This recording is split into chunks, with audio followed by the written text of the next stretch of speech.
The strained hush at the table was the worst part. It wasn't a peaceful quiet, it was the coiled, breathless stillness of a predator watching its prey. My sister, Naomi, had just placed a small, elegantly wrapped box in the center of the mahogany dining table, right next to the untouched condolence casserole. Everyone was here for a post-funeral dinner, a stiff, formal affair to honor the memory of my father, James Ellington. But Naomi had her own agenda. Her smile was a thin, sharp line. Her eyes, the same shade of cold blue as our mother's, flicked to me, then back to the box. And in that moment, I realized something terrifying. They already knew what I was about to find out. Growing up in Ellington was like living in a museum where you were an exhibit that didn't quite fit. Naomi was the masterpiece, the golden child, bright, beautiful, and possessing a cruel confidence that our parents mistook for strength. I was the afterthought. More observant and reserved, with hair the color of dusk while theirs was the color of wheat. My father was the curator of our family, a man of profound integrity and immense wealth from his architectural firm. He was distant but fair, treating me with a gentle kindness that always seemed to baffle my mother, Evelyn. He'd bring me books on ancient cities while he brought Naomi ponies and pearls. Mother, on the other hand, orbited Naomi. Every achievement of Naomi's was a triumph, every moment of my quiet existence was an inconvenience. If Naomi scraped her knee, the world stopped. If I broke my arm, I was told to stop making a fuss. The imbalance was the foundation of our home, the very air we breathed. The difference was so stark that, as a child, I used to secretly believe I was adopted, a foundling left on their doorstep. It was a comforting fantasy, one that explained the cold shoulder from my mother and the venomous jealousy from my sister. It was a story I told myself to survive. I never imagined it might be closer to the truth than I could ever comprehend. My father was the only one who ever truly saw me. I remember one afternoon, I was about 10, hiding in his study, trying to sketch the blueprints on his desk.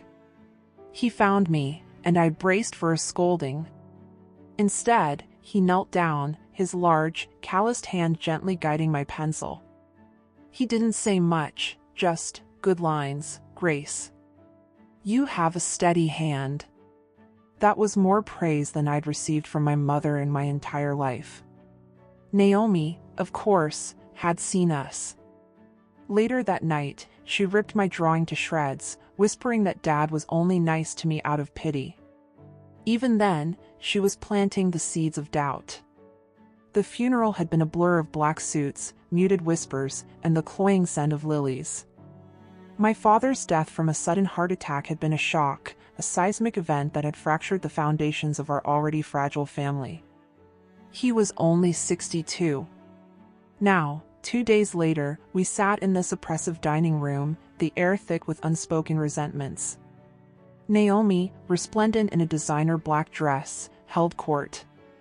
Our mother, a ghost in silk, sat beside her, nodding at everything she said. A few distant relatives filled the other chairs, their faces masks of polite grief. My Uncle Robert shot me a sympathetic glance from across the table, but was silenced when Naomi began to speak.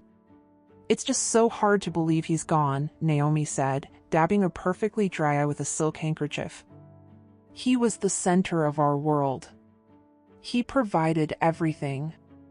And now, we just have to be strong and protect his legacy." Her eyes found mine. From everything he wouldn't have wanted. I sat opposite them, a solitary island. The box was still there, a silent accusation. "Aren't you going to open it, Grace?" Naomi's voice cut through the strained murmurs. It was sweet, like honey laced with arsenic. "It's a memorial gift. From me to you." My mother flinched, her hand fluttering to her pearls. She wouldn't meet my eyes. That's when I knew she was in on it. Whatever this was, my mother had sanctioned it. The relatives shifted uncomfortably. A great-aunt mumbled something about it being a lovely gesture. My uncle cleared his throat. Naomi, perhaps now is not the time. Oh, I think it's the perfect time, she countered, her voice ringing with false sincerity. Dad's gone. It's time for some clarity in the family. She looked directly at me, and the mask fell away, revealing the pure, unadulterated contempt beneath. She said it loud enough for every fork to stop midair, for every breath to be held. Maybe this will explain why you're another man's mistake in this family. Naomi just declared war, but she has no idea what's coming. If you think Grace should fight back against this ultimate betrayal, hit that like button and subscribe so you don't miss the epic conclusion to this family drama. A collective gasp went through the room. My uncle stared, horrified.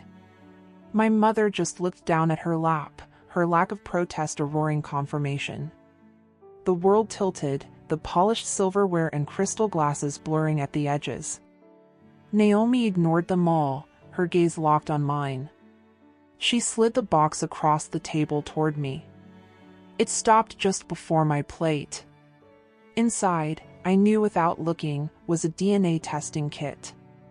It was a declaration of war, delivered with a bow. For a split second, I wanted to run.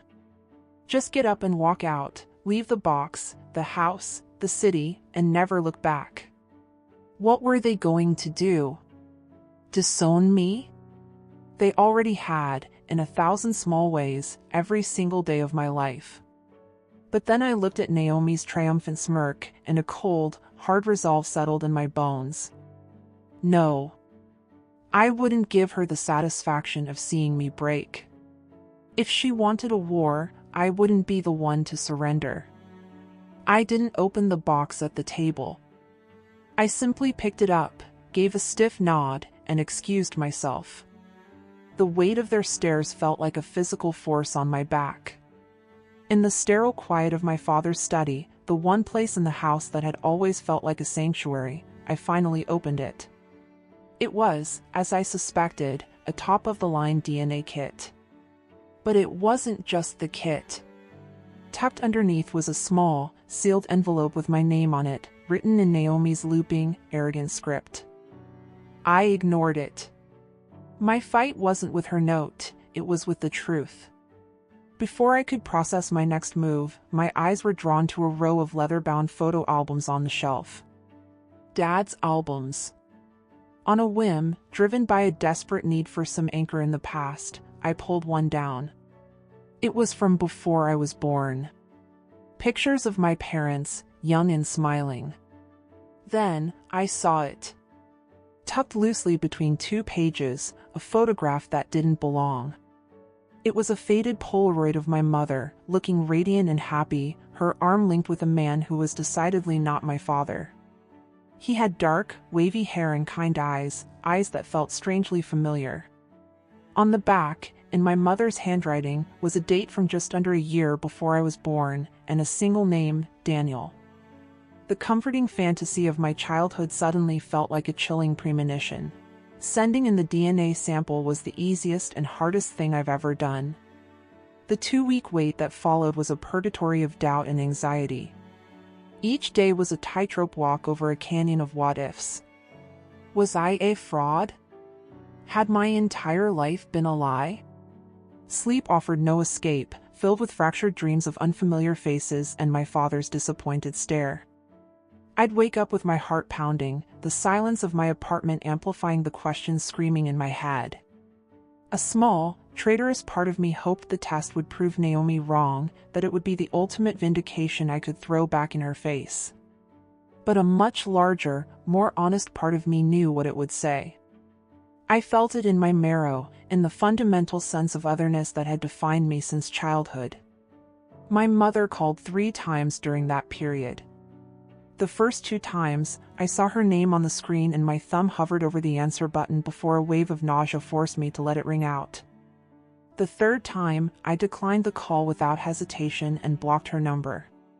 It felt like a small, necessary act of self-preservation. The email arrived on a Tuesday morning. The subject line was simple: your DNA results are ready. My hand trembled as I clicked the link. I scrolled past the ancestry percentages, the health reports, my heart hammering against my ribs. And then I saw the family connections section. Under paternal match, the Ellington line was completely, starkly absent. 0% match. It didn't hurt the way I imagined. It wasn't a gut punch of rejection.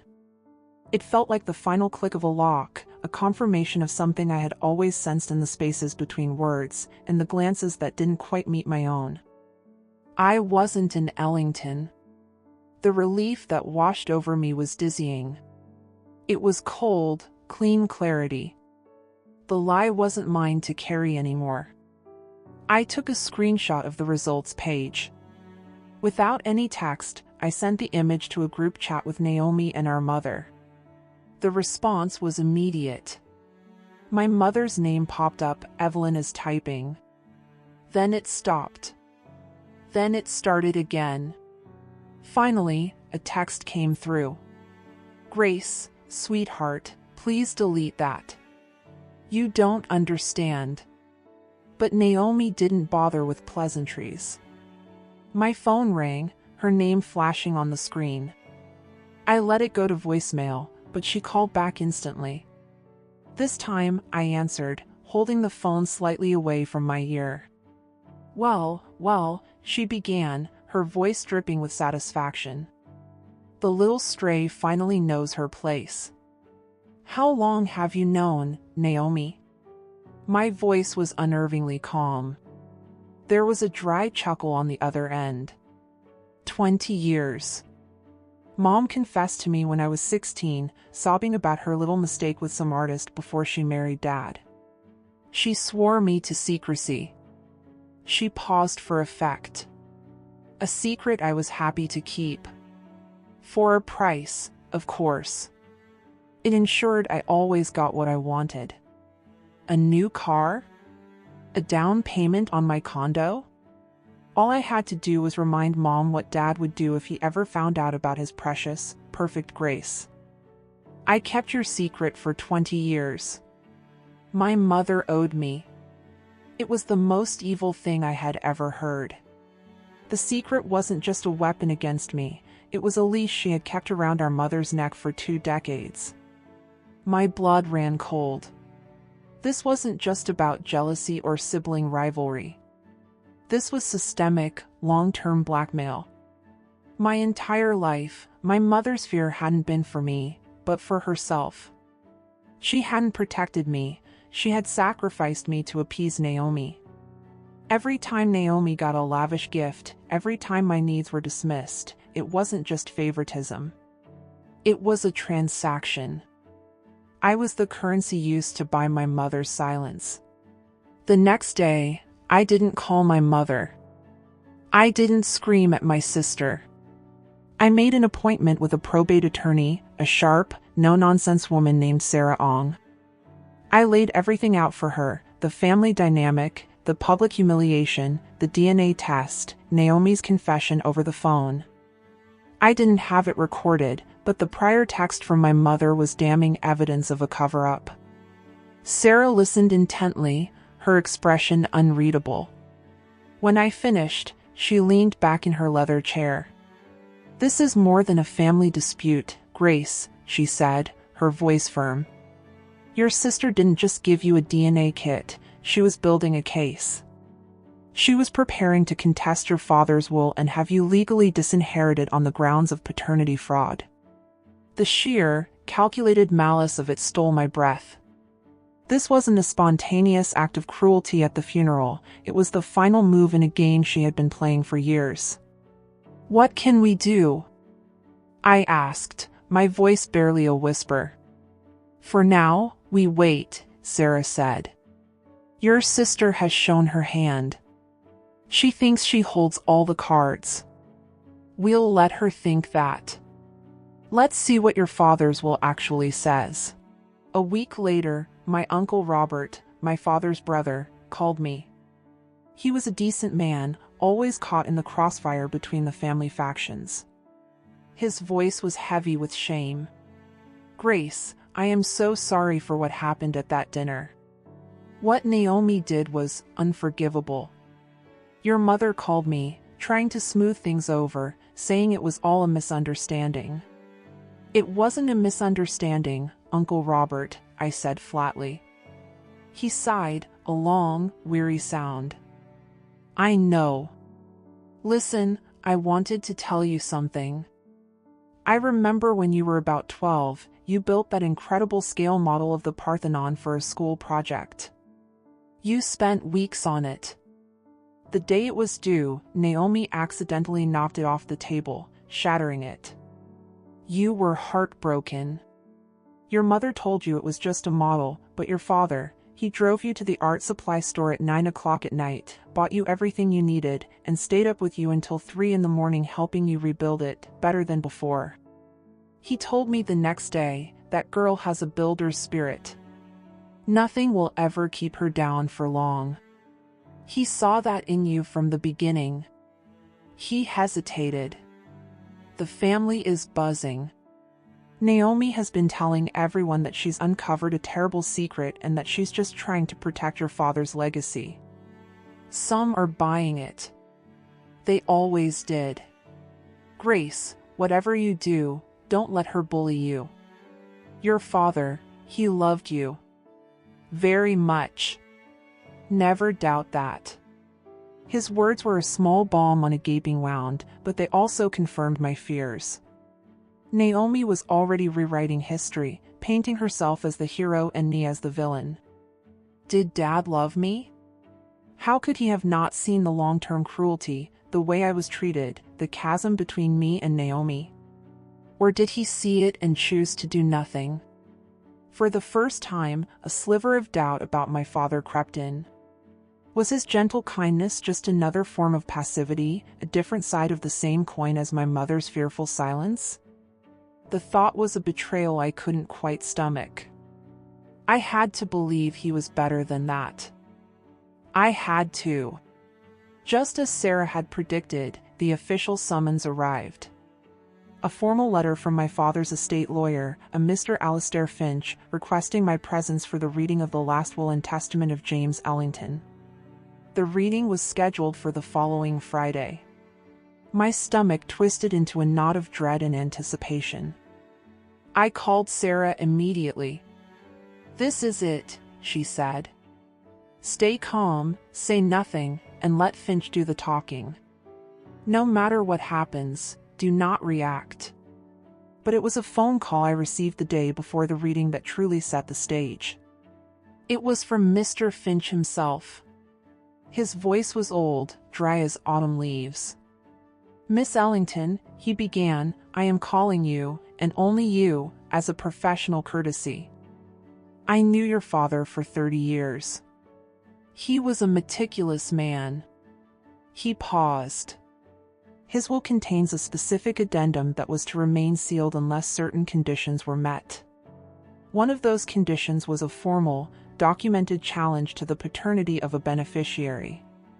My heart stopped. What does that mean? It means your sister's recent actions have triggered this clause. Your father, Grace, was a man who planned for every contingency. I felt you deserved to know that these events, while tragic, are not entirely unforeseen within the legal framework he established. I'll see you tomorrow. He hung up.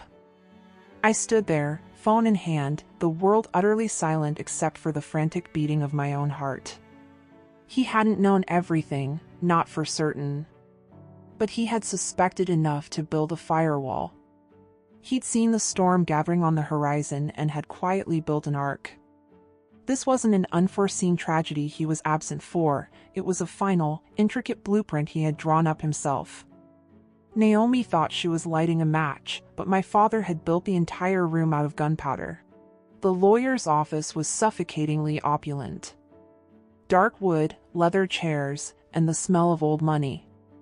Naomi was already there, sitting beside our mother. She gave me a smug, pitying look as I entered. She was glowing with impending victory.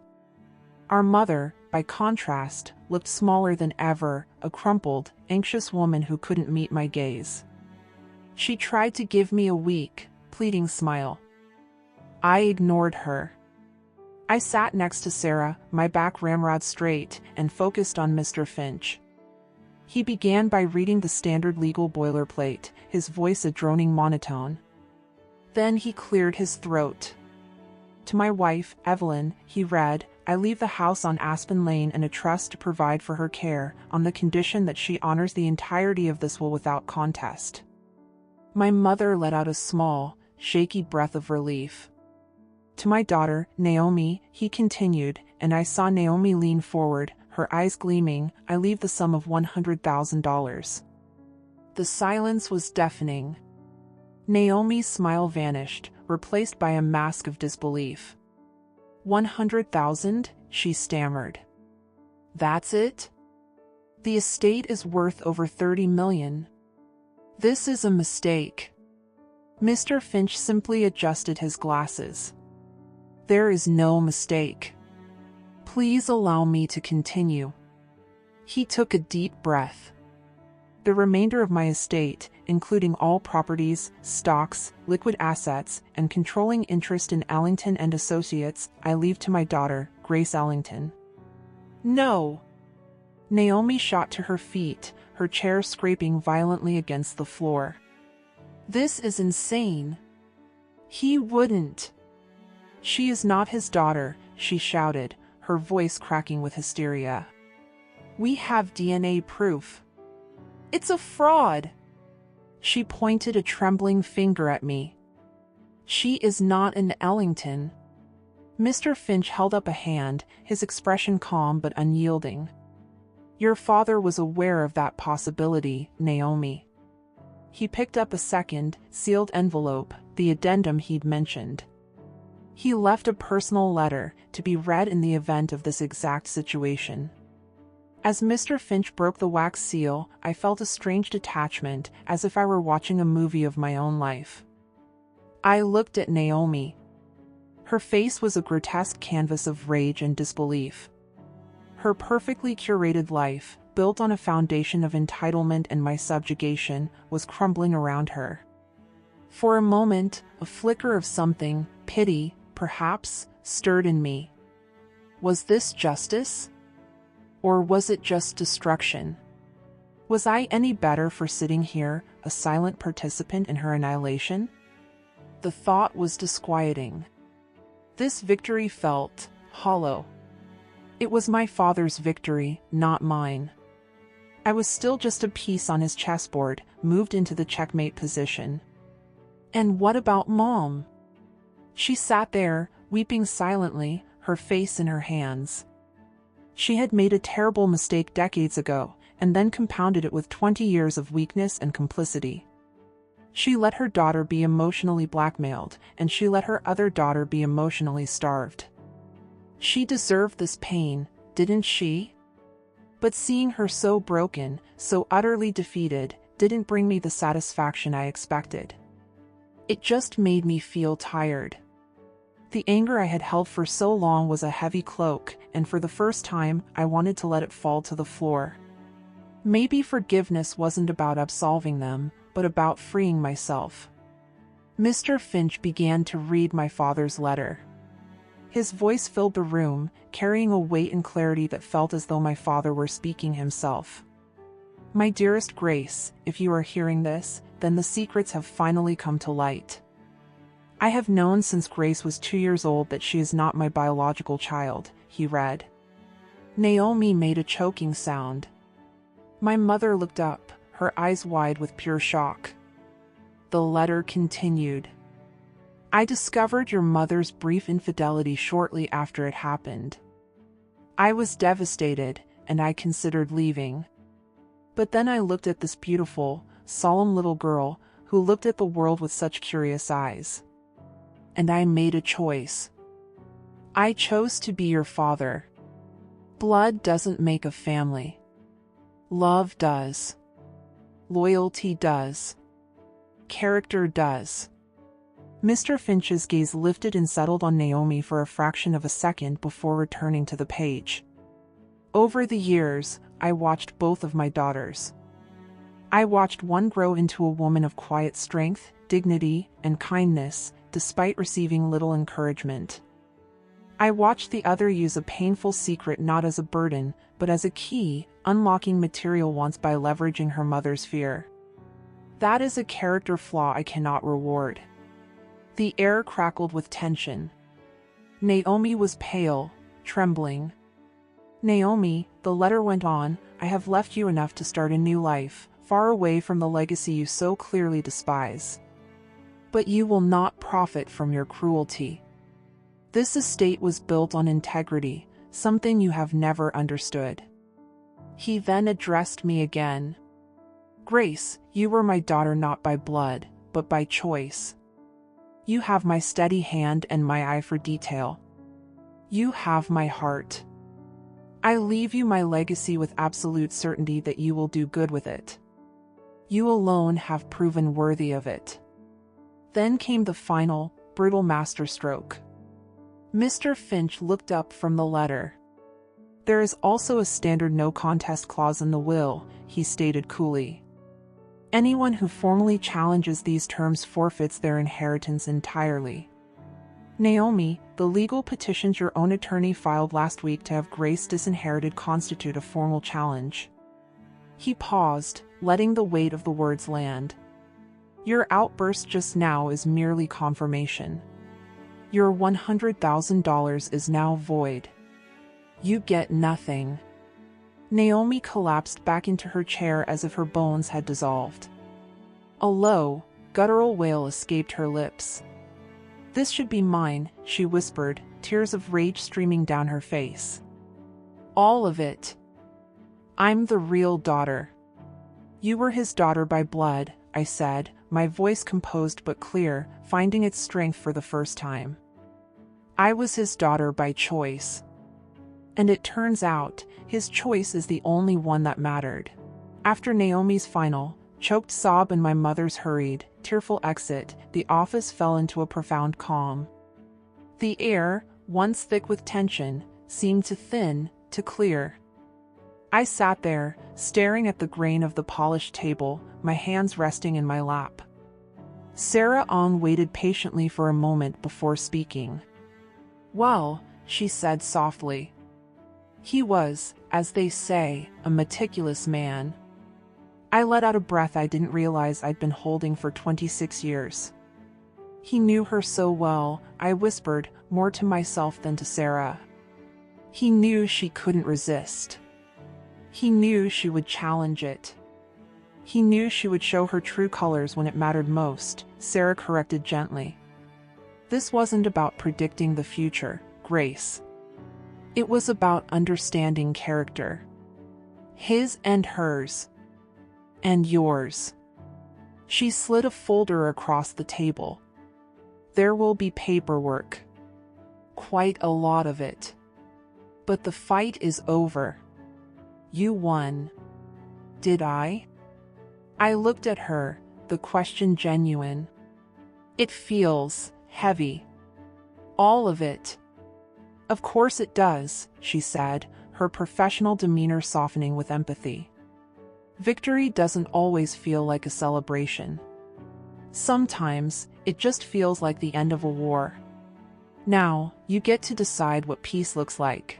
In the aftermath, my mother tried to salvage something. A week after the reading, she showed up at my apartment. She looked aged, frail. She'd brought a peace offering, a box of pastries from a bakery I'd loved as a child. She made a desperate, last-ditch effort. Grace, I was wrong, she whispered, her voice thick with tears. I was a coward. When I told Naomi, I wasn't just confessing. I was terrified. She was 16 and so angry, so much like my own mother.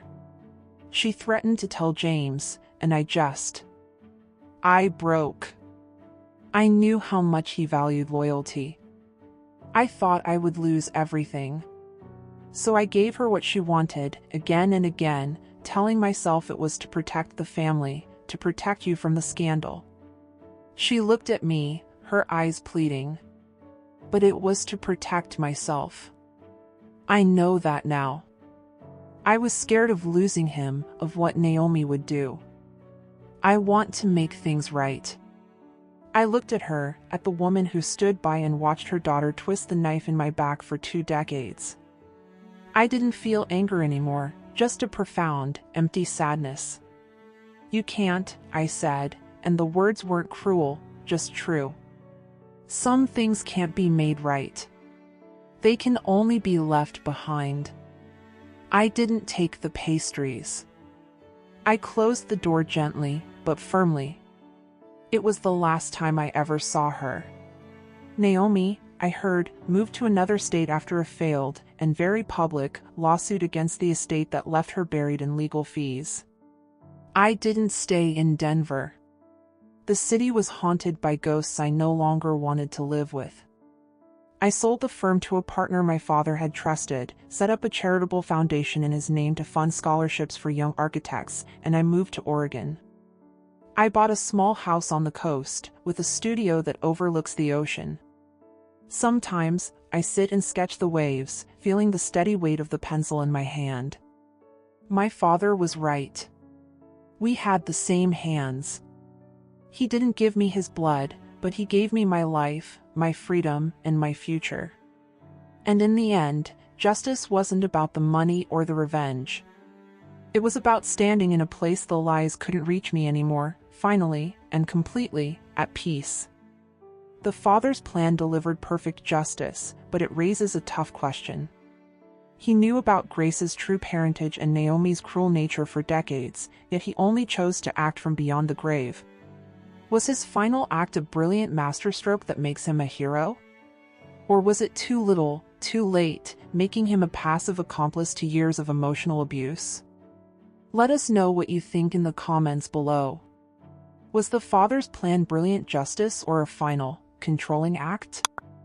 Subscribe for more stories that will make you question everything.